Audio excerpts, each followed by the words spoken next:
Welcome to Dave Talks Comics, the program where I talk about comic books, cartoons, and comic book conventions. This is episode 132.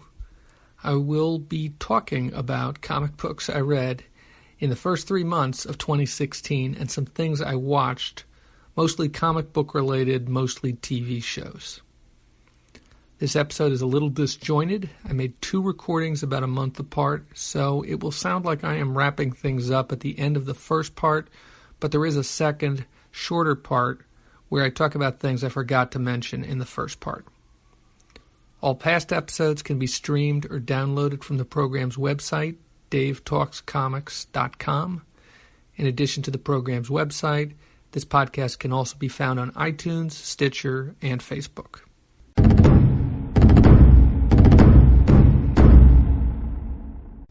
For the past couple of years, I usually do a look back at the beginning of the year, at the previous year for the podcast, and it's changed a little bit over the last couple of years. Each year it's slightly different, and I think this year it's going to be a little bit different.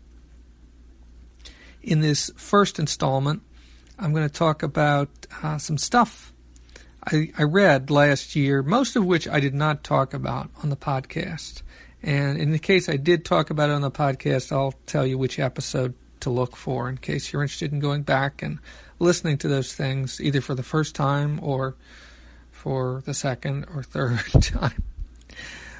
First thing I should say is that I started a blog early in 2016 for my notes for this podcast, or at least that was the idea originally, but I think it's kind of become something else.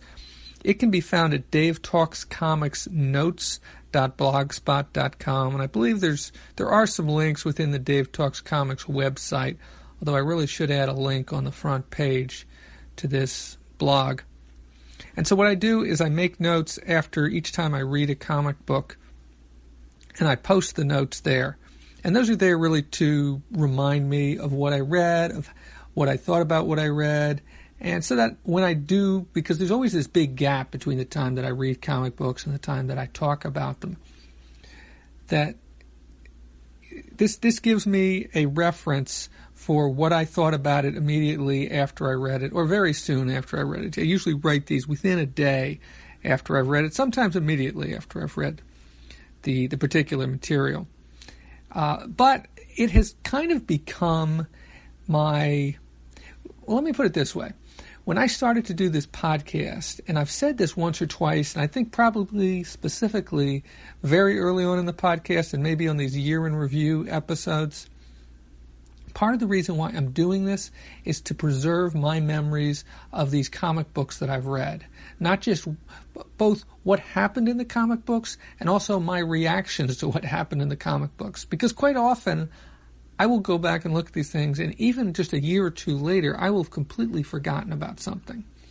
Either something that happened in the book or even my reaction to something that happened in the book. Sometimes I'll have the same reaction. Sometimes I've changed a little bit and have a different reaction. Or I've read something more and now something makes sense that didn't make sense before, or sometimes maybe even the other way around. So these are notes. These are not like essays, although as I continue to do this, the more current ones are becoming more and more, I think, like essays. Because originally I would just kind of jot off notes, and now I'm actually starting to write paragraphs as opposed to just writing quick sentences or phrases or, sentence fragments about what I read. And there is, of course, also another blog where I write about what I've been watching, which includes stuff that is completely unrelated to comic books, as well as stuff that's related to comic books. And those can be found at smallscreenscrawls.blogspot.com. So I started this blog for my notes about comic books in late January of 2016. The first couple books I wrote about, well, first there was Astro City, Volume 1 of Astro City, and I talked about that on Dave Talks Comics, episode 111. The next thing, so I'm not going to talk about that here. If you're interested in hearing what I had to say about that, check out that episode. The next the next thing that I also read starting in January, although it spilled over into, actually I think both of them spilled over into February of 2016, was New Teen Titans, The Judas Contract. I believe I mentioned this in passing on the episodes when I talked about the Teen Titans cartoon, the first season of the Teen Titans cartoon, which I talked about on episodes 120 and 127. I had quite a bit of notes on them. Part of this was inspired by the fact that the guys at Comic Geek Speak were going to do an episode on the Judas Contract, although I think I had actually picked it up and started to read it coincidentally just about the same time that they announced that they were going to do this episode. And I held off on listening to that episode until I had finished reading and writing about the Judas Contract. And honestly, I was a little disappointed by that episode because they didn't go through the story in chronological order. They didn't go through... It's only 4 chapters long. It's only 4 issues. Although the trade includes more than just the 4 issues, the official 4 issues of the story. There is a trade collection out there, and I write a little bit about the trade collection in one of those journal postings, one of those Dave Talks Comics notes postings. I was a little disappointed that they jumped straight to the end and didn't analyze the story chapter by chapter, which is kind of what I do in mine and what I would do if I recorded an episode about it. So moving on, in February, the other thing I read in February was Scalped Volume 8. I don't know why it has taken me so long to read this series. It's a very good series. Both the art and the story are very good. So this was Volume 8. It's called You Gotta Sin to Get Saved. I think possibly the first couple chapters there's no notes from that volume, but there are notes for most of the chapters, and I think there's notes for all of the chapters that are part of the You Gotta Sin to Get Saved storyline. Because the way that book is kind of structured, they'll do like little one-off stories where they have a different artist come in and do the art. And is it R.M. Guerra? I think that's the name of the artist. The regular artist on Scalped, which ran for 60 issues, is over now. And I have read through Volume 9, so I just have Volume 10 to go. That's the last collection. So I haven't talked about that on the podcast, but you can find my notes, of course, at this blog, whose name I'm not going to repeat over and over again, but I will make sure there are links to all of these things with links specifically to these posts, these tagged posts in the show notes. So if you're listening to this on an iPhone, for instance, which is what I record this on and what I listen to podcasts on usually, then you'll be able to click there, and it should jump straight to my posts on my blog. So moving into March, there's a bunch of things I read in March. The first thing was Cloak and Dagger, Crime and Punishment. Now, this is something that I talked about, I think, on the first or the second episode of this podcast that I was interested in reading. And I finally got my hands on a Marvel Premiere Edition of Cloak and Dagger, Crime and Punishment, which collects all of their first appearances, their early appearances in Spectacular Spider-Man. And I was a little underwhelmed by the art, although there's something about it that I find strangely compelling. And the stories weren't fantastic, but still, it was, as I've mentioned before about other things, it was good to go back and read the origins, read the early appearances of these characters and see how they developed and see how they were first presented, etc., etc. I knew kind of their backstory. I hadn't read these issues before. I don't think I had. But I had definitely read the miniseries, their miniseries, which I have not gone. I have also the Marvel Premiere Edition for that, as well as the individual issues. But I have not gone back and read that since I read this collection. And the other thing is that, I use Marvel Unlimited for a lot of reading of Marvel comics, but these issues are not available. The issues that are in the Crime and Punishment collection are not available, at least the last time I checked, on Marvel Unlimited, which is one of the reasons why I wanted to get it. I believe you can still find it for a reasonable price on Amazon. It's not the Marvel Premiere Edition. It has a different cover, but it's the same issues, I believe. Now, in the middle of reading that collection, there's a character who shows up by the name of Silvermane, who was originally a mobster, and then I think he gets killed, but then he gets brought back, and he's a cyborg, and he's going after Cloak and Dagger. I'm not sure if they killed him, because Cloak and Dagger are out and out vigilantes in the same way that Batman was originally. They are people who are killing bad guys, but they're killing people.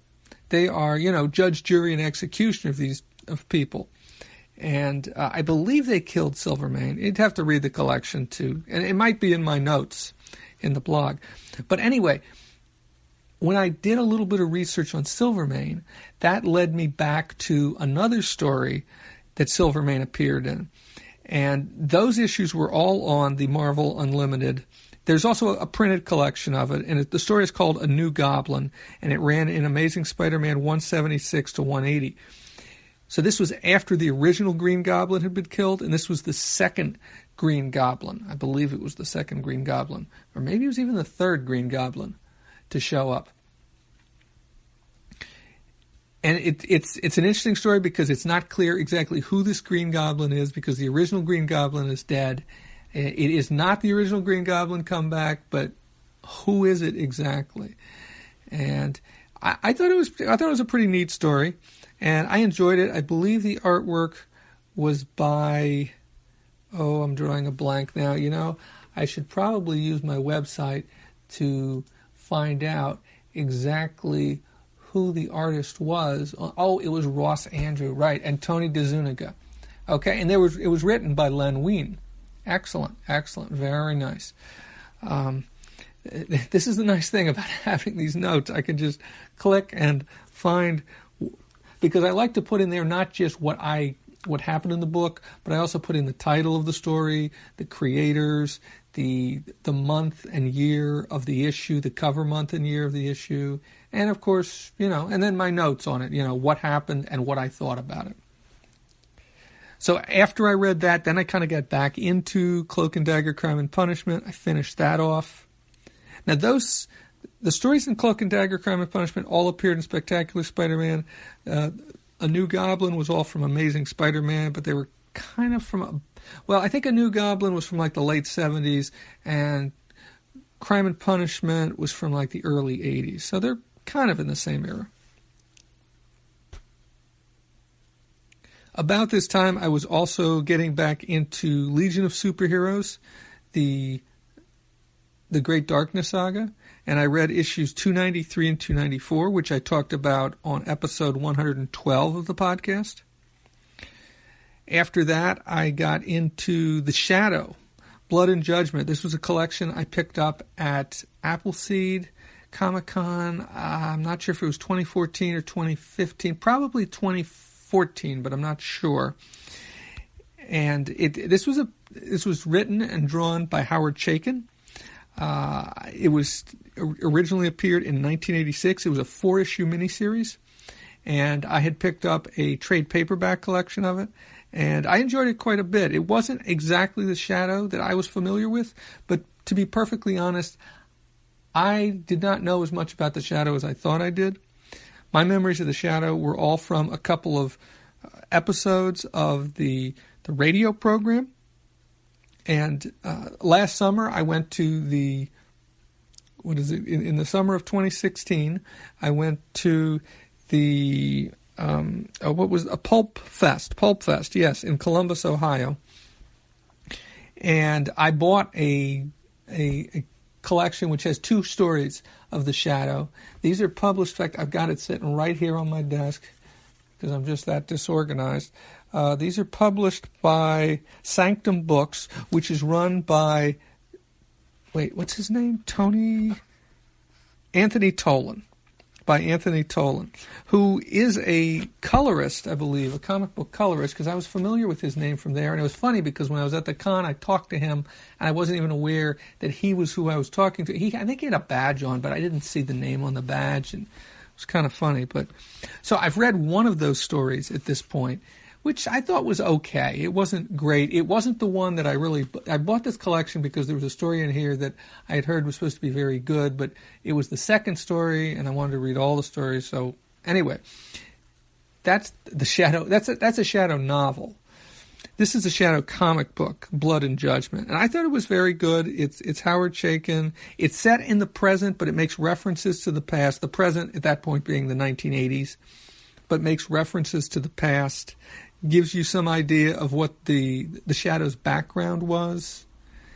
And I think this was supposed to lead into a longer series, but I'm not sure if it did or it didn't. About the same time that I was finishing the Shadow, Blood, and Judgment, I was also finishing off the 3-issue story that opened the 1998 series of the Avengers, which was written and drawn by Kurt Busiek and George Perez. I don't have any notes here on who let's see if I can find on who the inker was. Al Vey. Al Vey was the inker. I had read issues 1 and 2 a couple months earlier. I read these on the Marvel Unlimited app. They're all there if you have a Marvel Unlimited subscription. I had heard good things about this story. I wasn't crazy about it. I think that there was things about it that I thought were really neat, because in this story what happens is the Avengers get kind of transported back to... No, they don't get transported back. What happens is the world gets remade by Morgan Le Fay into a kind of a medieval world, and they all get transformed, so all their costumes get changed, their names get changed. Some of them get brainwashed, but some of them are able to shake off the brainwashing, and so there's this Avenger versus Avenger thing going on. I think it's a neat concept. I wasn't completely sold on exactly how they did it, or maybe it was just the fact that it had been sold to me as being a great Avenger story, and I didn't think it was a great Avenger story. Still, it's a neat story. The artwork is beautiful. So I only read issue 3, and issue 3 is the only one I have notes for. But that was the final part of this story. The last couple things that I read in March of 2016 were both independent comics. The first is called Punk Rock and Trailer Parks, and was written and drawn by Durf Backdurf. He is somebody I've seen on panels at the Small Press Expo at least a couple times over the years. I decided I should try something that he's written. He wrote a book. He was a classmate of Jeffrey Dahmer's. He may have even been a friend of Jeffrey Dahmer's. I'm not sure. He wrote a book about that. That's not what this one is about. This one's completely different. But I was interested in reading something that he'd written, and so I picked this up. I actually bought it through Comixology. I think they had a sale around the time of the Small Press Expo in 2015, and I bought it then, and then early 2016 I finally got around to reading it, and I enjoyed it quite a bit. I thought it was good. I like his visual storytelling, and there's all kinds of notes on my website about that, and once again I will provide links for each of these things so you can jump straight to my notes on them. Now they will of course be in reverse chronological order, because that's just the way they were. That's the way they pop up on the blog. So if you want to start at the beginning, you have to scroll to the bottom. And the last thing is another comic book. This one I did buy at the Small Press Expo in 2015, and this was called Titan. And this was the first 2 issues. I believe this is it's written and drawn by Francois Vigneault, who I think is Canadian. And I believe it is a web comic, so you can read it online. He was selling them, I don't remember exactly how much. It might have been $5 an issue or something like that, but I thought it looked kind of neat. It's kind of it's a science fiction story about a human, who travels to Titan, which I believe is one of the moons of Jupiter, or is it Saturn? I think it's Jupiter. And to a mining colony there, who has to negotiate who is sent there to things have gone bad. And so it's part kind of drama, and there's also a kind of a budding romance between him and one of these miners. And the miners are all much bigger than humans. I guess they've been genetically engineered. and there's a lot more miners than there are humans there. And I thought it was a pretty cool story. I should really get back and try to read a little more of it, especially since it is available online. So that kind of wraps up the stuff I read in the first 3 months of 2016. I want to go back and talk about some more stuff, but I just wanted to break this off somewhere. I wanted to make this I knew from past experience that once I start talking, I can wind up talking for a lot longer than I think I'm going to. I only had half a page of notes here, but I knew I had a lot of things in my head about each one of these. And this is basically everything that I read in the first 3 months of 2016. As I said, a couple of them I have talked about on the podcast, Astro City and the Legion of Superheroes, the Legion of Superheroes issues that I read. The other ones, I would have loved to have done episodes on these, but I couldn't find the time. And as I said earlier, part of my reason for doing the podcast is to preserve my memories. And by doing the blog, I am also getting that.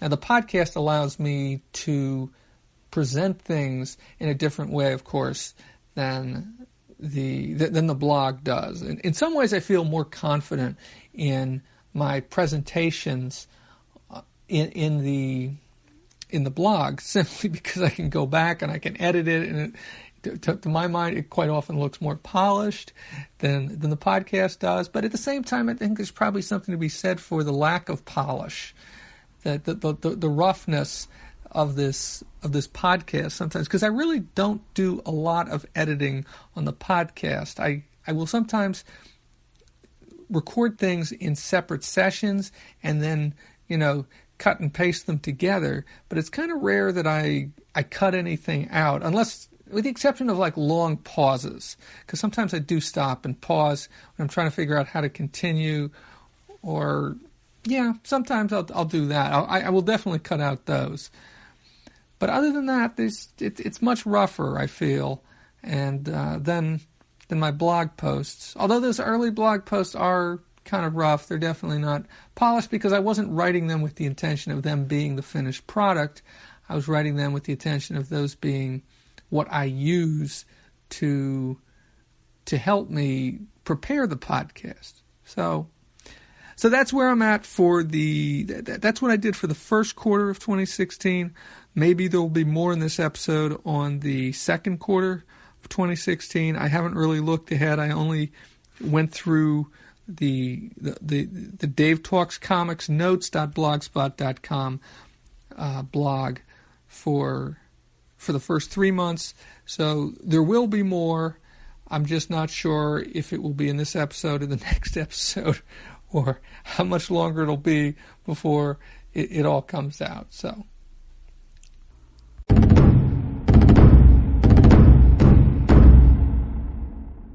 As it turns out, that is not it for the first 3 months of 2016.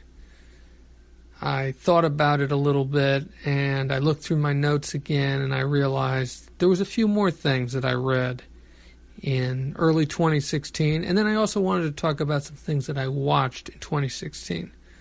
So I went ahead and I did another recording, and that's what follows this little piece here. So here goes with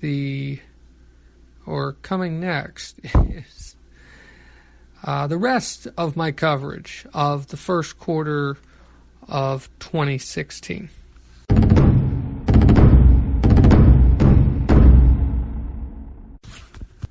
There are a few more books that I read in the first quarter of 2016 that I forgot to mention. The first one that comes to mind is Shadow of the Batman. This was a reprint book that came out in the early 1980s. It ran for 5 issues, and it reprinted, for the most part, the run of Batman that appeared, I believe, in Detective Comics that was done by Steve Englehart and Marshall Rogers. I think their run was only about 10 or 12 issues, something like that. But there was a lot. This is considered to be a pretty important run. There was a lot of things that were brought back during their run. characters, well, and some the introduction of some new characters, like, for instance, Silver St. Cloud, who was a girlfriend of Bruce Wayne's, who, over the course of this story, and I think she's pretty much phased out by the end of this run, although she may have come back at some point, she figures out that Bruce Wayne is Batman, or Batman is Bruce Wayne, however you want to look at it. In addition to her, they also bring back a couple of villains from the Golden Age who hadn't appeared since the Golden Age, one of whom with a completely different look. The first one, who pretty much, I believe, looked the same as he originally did, or didn't look significantly different, was Dr. Hugo Strange. And that was a kind of an interesting storyline where Batman gets himself, or Bruce Wayne gets himself committed to an asylum because he's investigating the disappearance of somebody else, trying to figure out what's happened to them and what's going on in this asylum. And I believe all this takes place in Gotham City, of course. And then the other villain, who's reintroduced but with a very different look than he originally had, is Deadshot. And of course, Deadshot would probably come to prominence. He appeared as a Batman villain for a number of years, I think, but then he really became prominent when he became part of the Suicide Squad in the mid-1980s. The Joker was also part of this run of Detective Comics. There was the story The Laughing Fish, which I believe was also made into an episode of Batman the Animated Series, although it had a slightly different, it probably wasn't quite as horrific and I have seen that episode. I just don't recall exactly, but I'm sure it wasn't quite as horrific there as it was in the book itself. And then finally, there was the introduction of the third Clayface. All these things took place in this short run, which was, I believe, all written by Steve Englehart, and for the most part drawn by Marshall Rogers. There was a little bit, I think a couple of the issues were drawn by Walt Simonson, although it wasn't my favorite Walt Simonson work. Then there was also a couple of books that I finished reading in this time frame and that I did talk about on the podcast. One is Cinnamon El Ciclo, which I talked about on episode 106, and the other was Hard Times Season 2, which I talked about on episode 108. Aside from that, I also want to say something about the TV shows, cartoons and non-cartoons, but comic book related things that I watched in that first quarter of 2016. I had started to watch Jessica Jones when it first appeared on Netflix back in, I believe it was November of 2015, and I was watching it the way I usually do, one episode a week, so I still had about half of the season to go. I watched about the second half of that season during the first quarter of 2016. I really liked it. I thought it was better than Daredevil, either season of Daredevil. Actually, the second season of Daredevil hadn't appeared at this point. It was definitely chilling in places. There was an element to it that did not feel like a superhero book or a superhero TV show, but it felt much darker than your traditional superhero, including darker than Daredevil.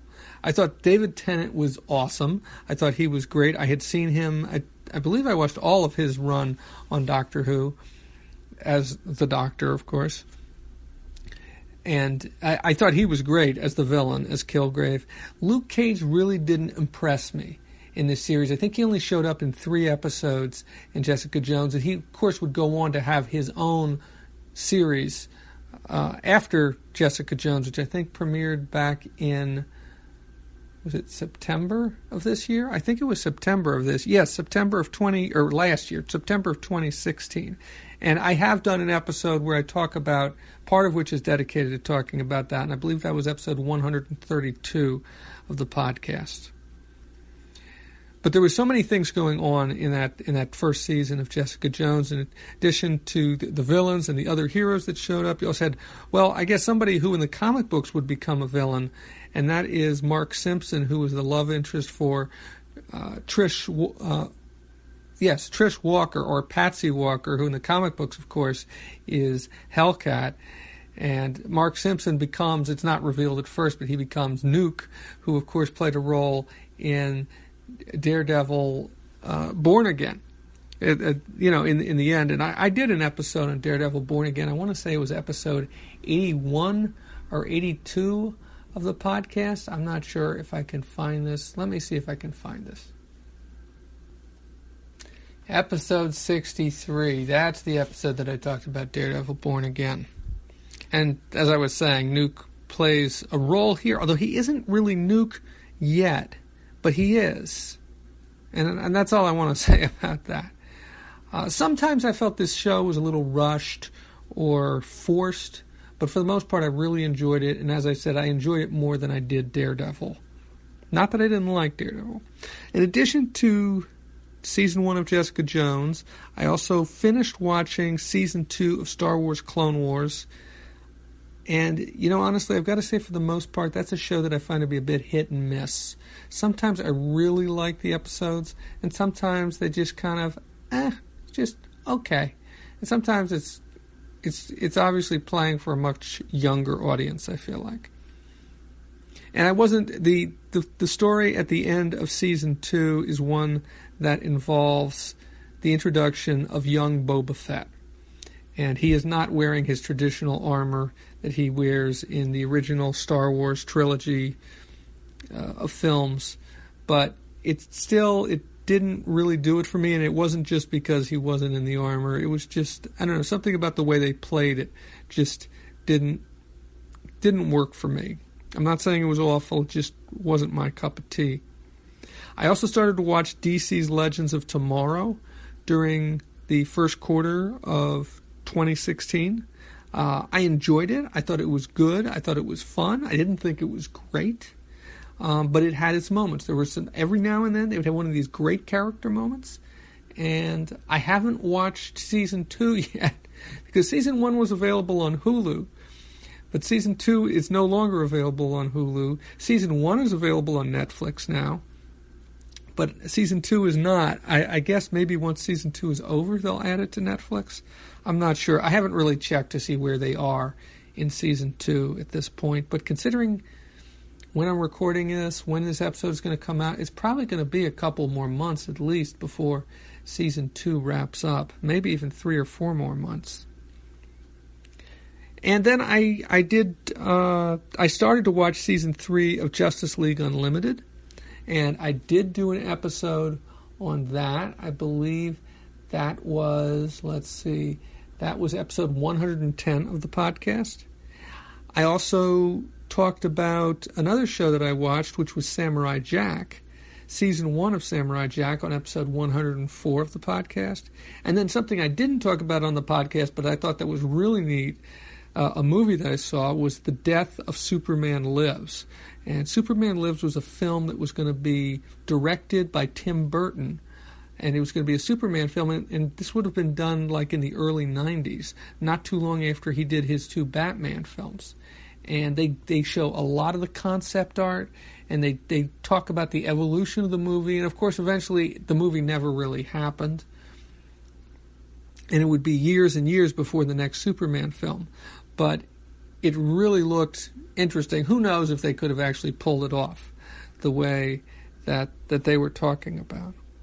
But I think that wraps up, finally, my little brief overview of what I read and what I watched in the first quarter of 2016.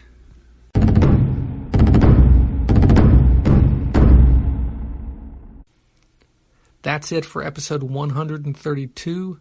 Dave Talks Comics can be found at davetalkscomics.com, as well as on iTunes, Stitcher, and a few other locations.